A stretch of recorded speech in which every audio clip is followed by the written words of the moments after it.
네, 여덟 번째는 추의 무게에 관한 것입니다.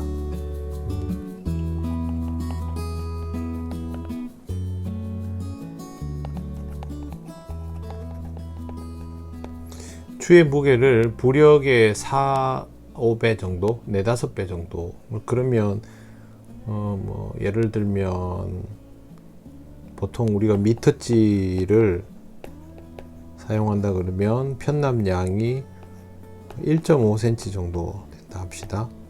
그러면 실제 들어가는 추의 양을 6에서 7cm 정도, 이 정도를 사용한다는 거죠. 굉장히 무겁게 쓰는 거죠.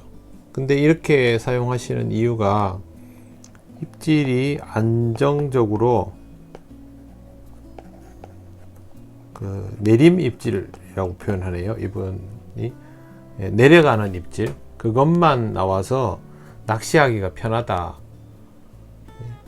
근데 저는 1.5배 정도만 쓰는 것 같은데 어느 게 더 유리할까? 근데 이건 본인이 판단하시면 돼요. 내려가는 입질만 나온다라고 얘기하시는데 사실은 저는 그렇게 봐요.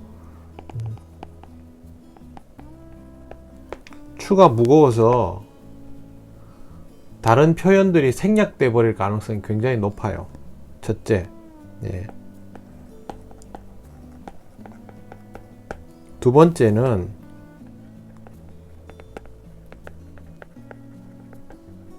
다양한 입질 유형들이 나오는데 이런 것들을 포착하지 못해서 그 입질만 공략하는 거죠.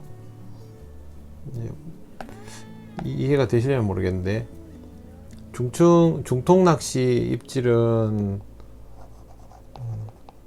당연히 다 내려가는 입질이 대부분이고 올리는 입질도 있고요. 그 다음에 조금 올린 듯 하다가 머금고 있는 경우도 있거든요. 이거는 굳이 중통 낚시가 아니더라도 일반 낚시에도 다 이런 입질의 유형들 다 존재합니다. 그래서 사실 내림 낚시라는 표현도 맞지 않는 게 입질 형태가 굉장히 다양한데 그럼 그 입질만 챔질할 건 아니잖아요. 먹고 올리는 것도 많은데 떡붕어 낚시에도 먹고 올리는 입질들 제법 나옵니다. 그리고 입질 폭도 사라지는 입질도 있지만 작은 입질도 있잖아요. 네. 그 중요한 건 얼마나 잘 포착하고 잘 잡아내는가인데요. 제가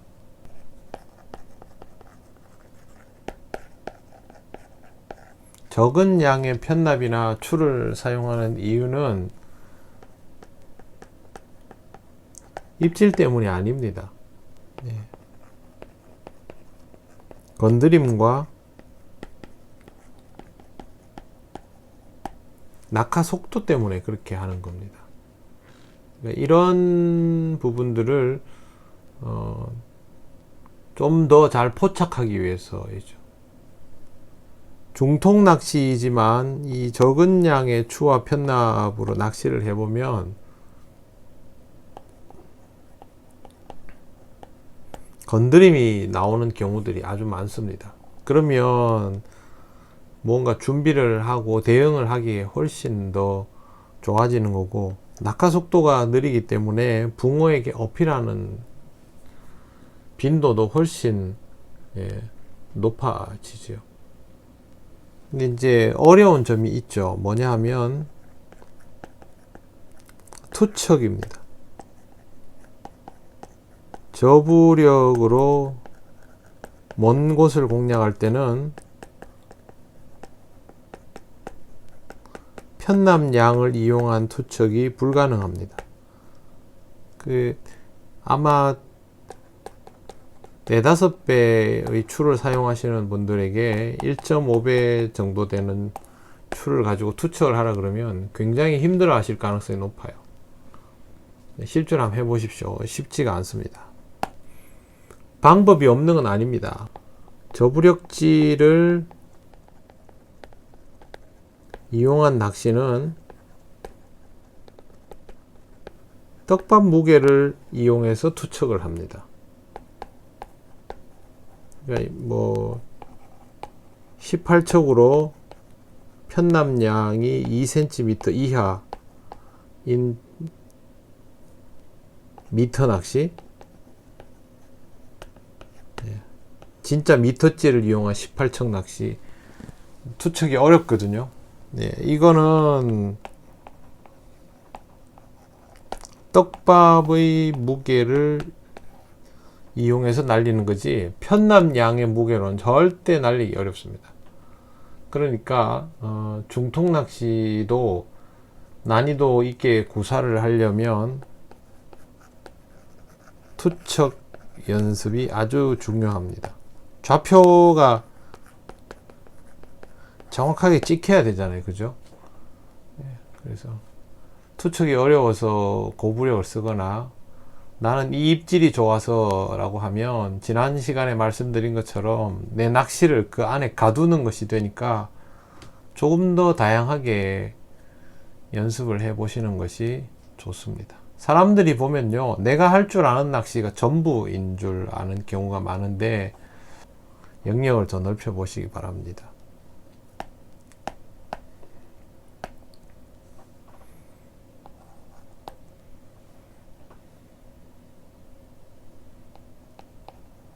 질문을 엄청 많이 하신 분이 있어요. 궁금한 게 많으셔서 그런가 본데, 근데 이 질문의 내용들이 대부분 보면 이렇게 주변에 많이 이렇게 펼쳐져 있는 그런 단발성 상식들을 가지고 질문을 하시는 것 같아요. 그러니까 본인이 배워온 것, 알고 있는 거랑 많이 다르다고 생각하신 것 같아요.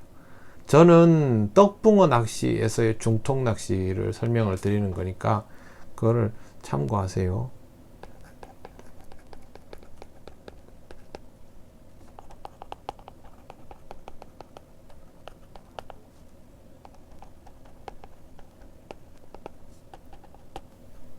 중통추 말고 찌의 부력을 상쇄시키는 찌를 추를 추가적으로 다는 분들, 이것도 이를테면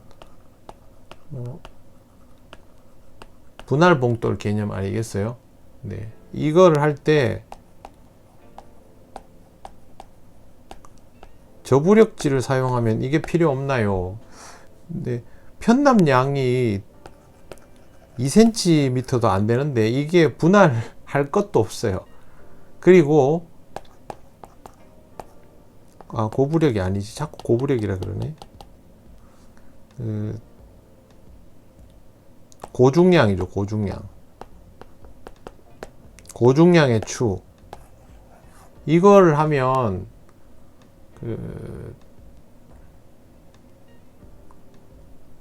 뭐랄까,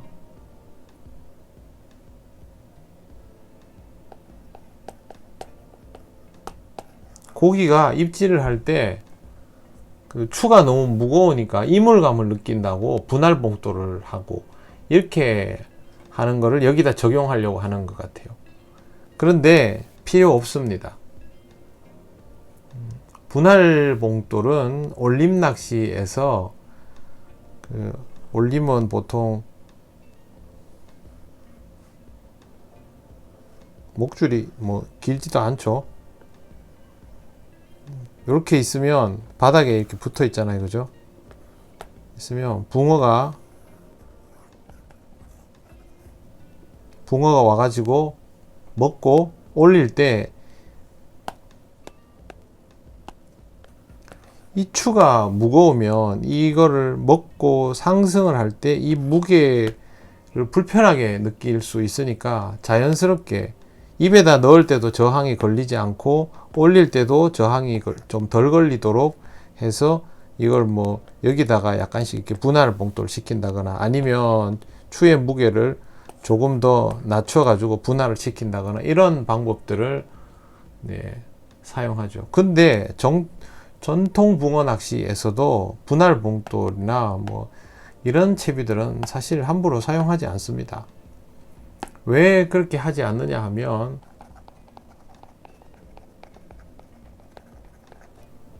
바닥 낚시도 부력이 적지 않잖아요, 그죠? 그러면 부력이 잘 맞는 찌는 봉돌이랑 찌가 뭐랄까요? 바닥에 봉돌이 붙어 있지만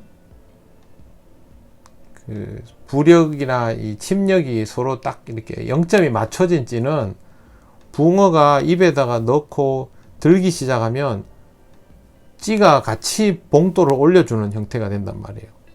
무슨 얘기냐 하면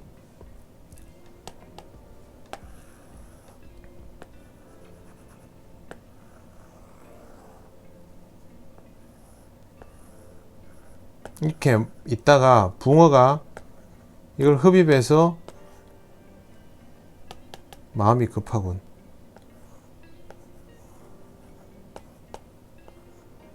붕어가 이거를 흡입해서 올라가잖아요. 그러면 찌는 가만히 있고 붕어만 이 봉돌을 올리는 게 아니고 찌도 이거하고 찌 무게가 절묘하게 맞아지고 수심이 맞춰진 거지 그냥 바닥에 늘어져 있는 추가 아니란 말이에요. 그렇기 때문에 붕어가 들면 봉돌이 들 때 찌도 붕어에 드는 걸 같이 도와준다고 이걸. 그렇기 때문에 부력이 잘 맞춰진 찌는 올림 낚시라도 생각보다 무겁지 않아요. 그냥 찌 맞춤도 하지 않고 오히려 저 중통찌가 중통에 사용하는 봉돌이 더 무겁죠. 그렇게 맞춘 게 아니잖아요. 그러니까 수심을 잘 맞추고 거의 무중력 상태 같은 느낌. 띄운 봉돌까지는 아니더라도 바닥에 이렇게 얹혀지는 정도의 봉돌이면 굉장히 예민합니다. 그래서 붕어 입에 들어가기 시작하면 찌가 어떤 의미에서는 찌가 붕어보다 더 빨리 움직여주는 경우가 되겠죠. 네, 이런 거를 이용해서 낚시를 합니다. 그렇게 하면 굳이 분할 봉돌 같은 걸 사용하지 않아도 됩니다. 채비 밸런스도 뭐 잘 맞으니까 그런 것들은 그렇게 신경 안 써도 되는데 왜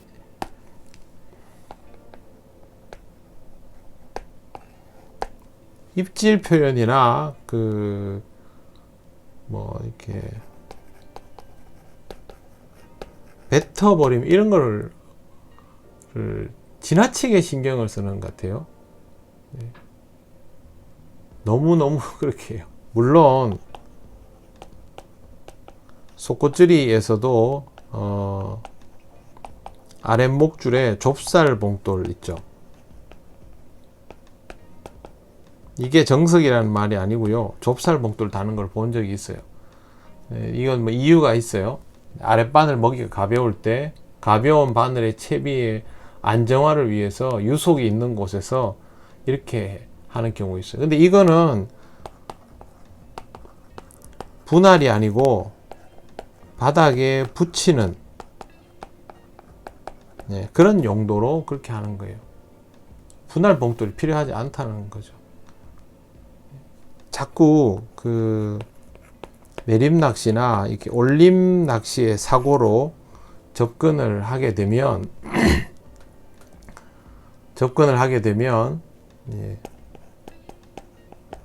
입질 표현, 그 다음에 이물감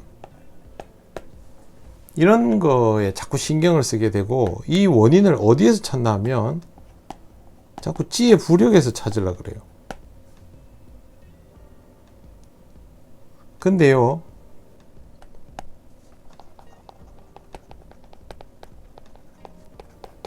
붕어가 접하는 건 찌가 아니고요, 떡밥입니다. 바늘도 아니에요. 목줄도 아니고. 붕어는 그런 거 몰라요. 떡밥만 봐요. 나중에 흡입하면 뭐 어차피 떡붕어 낚시는 흡입 순간 약간의 이동 순간에 이미 챔질을 해버리기 때문에 사실은 이 영향보다 제일 영향이 큰 것이 떡밥입니다. 맛있으면 알아서 다 먹습니다. 예. 붕어들이 뭐 먹을 때 그런 거 가리지 않습니다. 배고픈데 생존을 위해서 먹는 거, 붕어는 생존이잖아요. 그렇기 때문에 중요한 건요,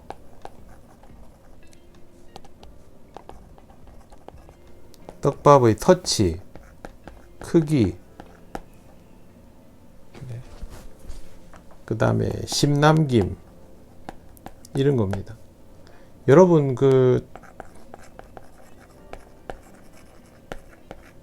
바닥 낚시할 때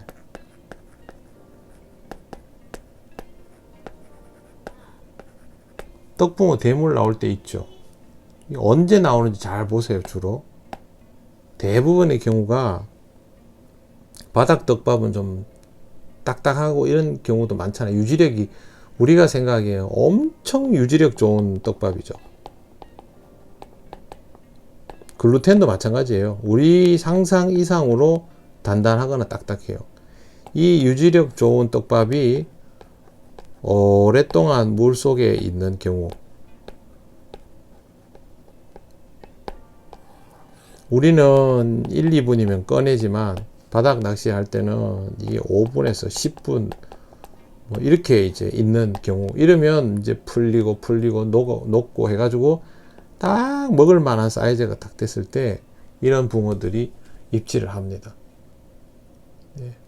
고기들이 막 놀고 이제 경계심이 없어도 될 정도예요. 그래서 뜻밖에도 올림 낚시에서 대물 떡붕어들이 나올 수 있는 확률들이 올라가는 거예요. 산란철 말고 평소에요.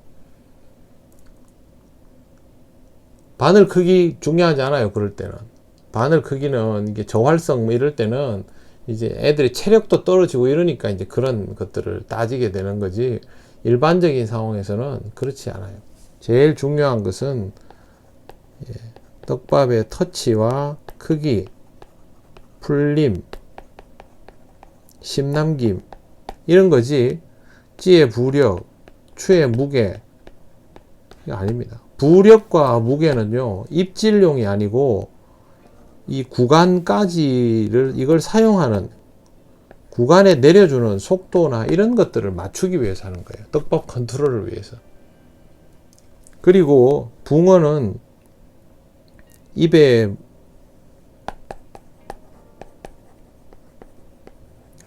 붕어는 먹었다 뱉었다는 수도 없이 반복하는데, 이거는 사람 속도로 아무리 빨리 챔질한다고 해서 뱉어내는 거를 잡을 수는 없어요. 그건 안 됩니다. 우리가 공략하는 거는요, 먹고 뱉어내지 않는 거, 이게 정흡이에요. 입걸림이 되는 거예요. 뱉어내는 속도는 못 따라갑니다. 그러니까 터치가 뭐지? 허챔질을 하니까 속도의 문제라고 생각하는 경우도 다 보면 내림식 사고예요. 속도의 문제 아닙니다. 그러니까 이런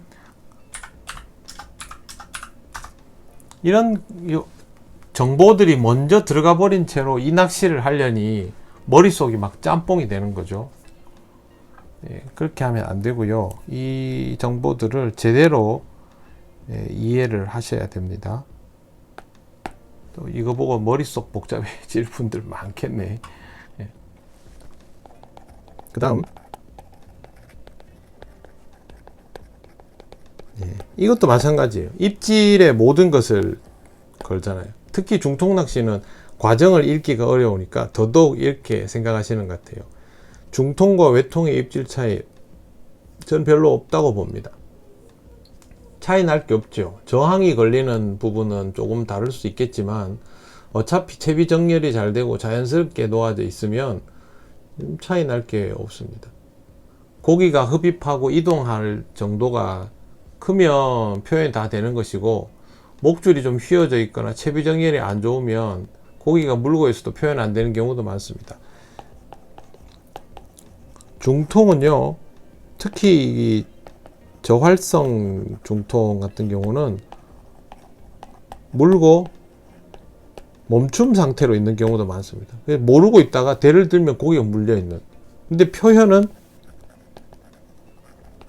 없었어요. 이런 경우도 많아요. 많다기보다 제법 있어요. 이런 거는 신경 쓰지 말고요. 입질을 그렇게 신경 쓰고 싶으면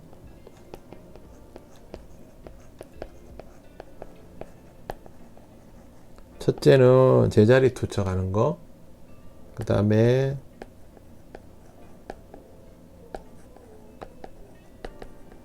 떡밥 터치와 크기 조절하는 거.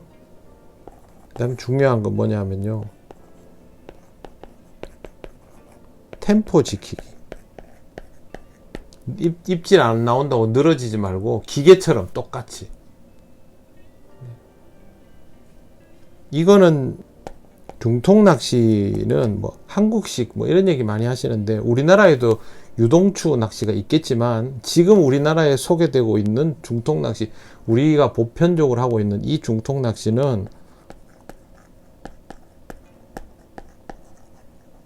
떡붕어 낚시 중통입니다.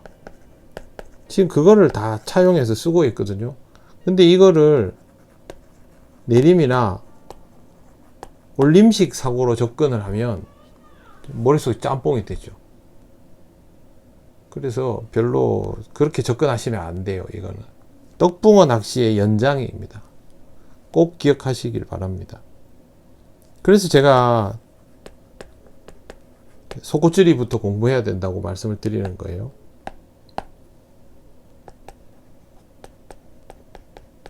네, 그 다음 우레탄 튜브를 제가 사용한다고 하니까 이것도 마찬가지죠. 이 마찰력 때문에 표현되지 않으면 어떡하냐, 이런 거죠. 네. 유동지 홀더, 편납 감는 홀더 말씀하시는 거죠.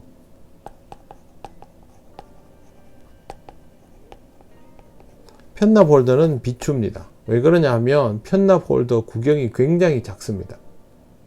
네. 우레탄 튜브보다 작습니다. 우레탄 튜브는 생각보다 큰 구경들이 많습니다. 줄에 비해서 훨씬 굵은, 뭐 제가 사용하는 것 중에 보면 내경이 0.6, 이 정도 되는, 상당히 큽니다. 0.6이면 줄이 마음대로 돌아다니고, 실제로 이렇게 어느 정도냐 하면 채비에 편납을 이렇게 하잖아요. 그 튜브에다가 편납을 감았어요. 이렇게 감고 이게 유동을 줬죠. 우레탄 튜브의 길이는, 튜브 길이는 요만큼입니다. 그래서 이게 들어보면 막 쉽게 움직입니다. 물속에서도 제가 가볍게 턱 쳐보면 잘 움직입니다. 그래서 저는 우레탄 튜브를 가지고 중통 낚시를 합니다. 고기도 잘 잡힙니다. 그리고 우레탄 튜브는 좋은 점이 뭐냐면 편납량의 조절이 쉽다는 거. 이 튜브의 길이는 3cm 정도? 그렇게 길게 하지 않습니다. 저항이 덜 걸리도록. 그리고 구경을 원줄보다 좀 넉넉하게 하는 것이 좋은 방법이 될 겁니다.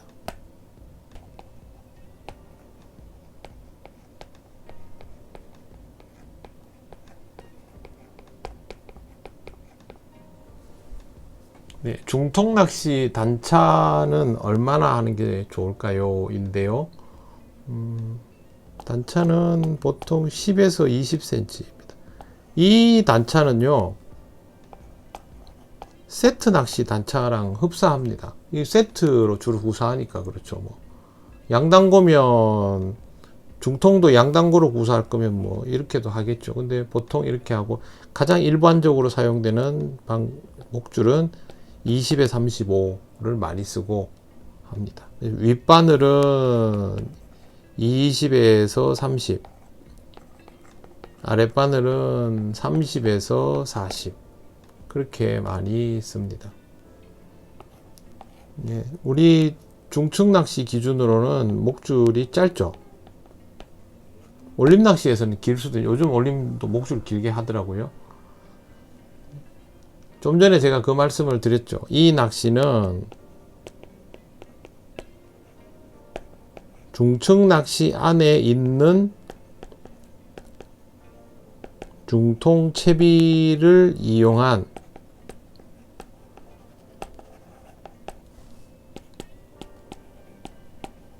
속꽃줄이 낚시, 속꽃줄이 줄이니까 그죠?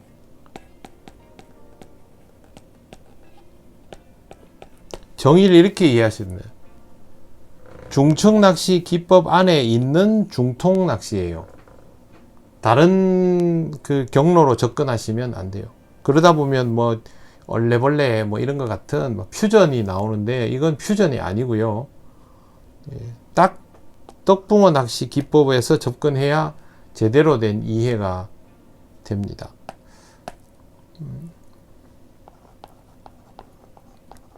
올림을 하시다가 중통을 하게 되면 조가가 확 올라가죠. 그러면 와 싶어요. 그런데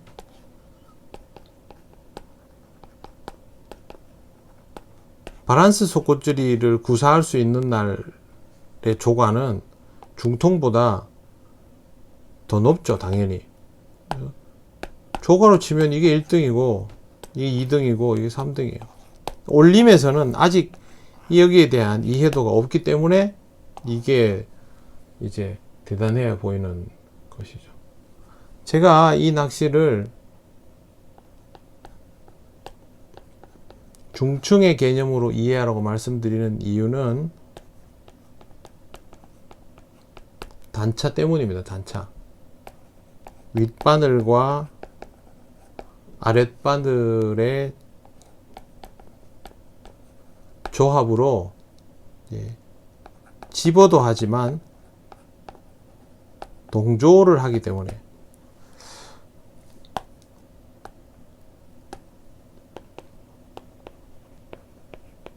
목내림과 되돌림을 하면요, 특히 이렇게 속꽃줄이 같은 경우에 채비가 이렇게 들어가 있다가 찌가 복원이 되면 얘는 이리로 오죠. 얘가 이리로 들어온단 말이에요. 그럼 집어제가 있던 자리에 먹이용이 들어오는 거예요. 이와 같은 방식으로 운영이 되고, 또 하나의 개념은 뭐냐 하면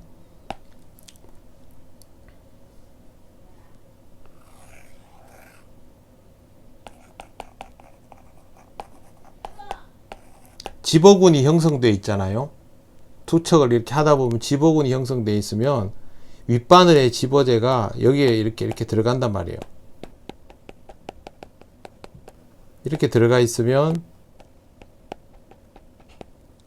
폭탄집을 하는 게 아니고 이렇게 들어가 있으면 여기에 아랫바늘이 따라 붙으면서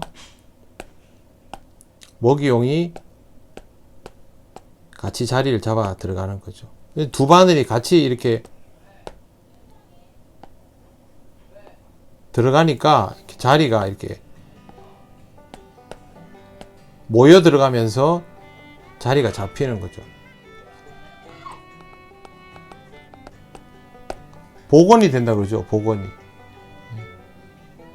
복원이 되면 이렇게 모아지면서 자리가 잡히는 거죠. 근데 밸런스 속꽃줄에서는 이 개념이 명확하지만 중통 낚시에는 이와 같은 개념은 아니죠. 그렇지만 단차가 10에서 20밖에 안 되면 이 거리가 멀지 않기 때문에 이 집어제의 확산에 아랫바늘이 영역 속에 들어가는 거죠.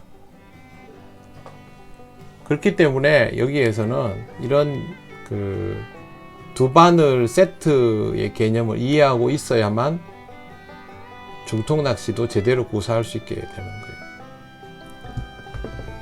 윗바늘 집어제의 영역 안에 아랫바늘이 들어가는 방식이기 때문에 중통이든 바란스 속꽃줄이든 똑같아요. 그렇게 이해하시면 돼요. 그러니까 그래서 제가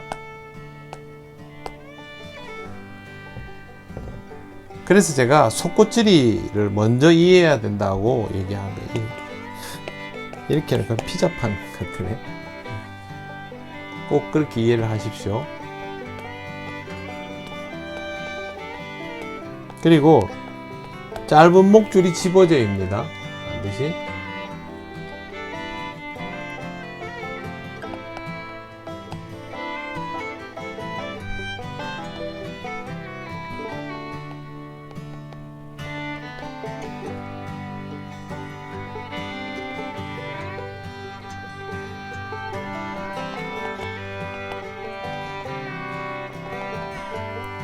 그 다음에 내림 낚시에 비해 중통의 입질 폭이 상당히 큰 이유는 무엇일까요?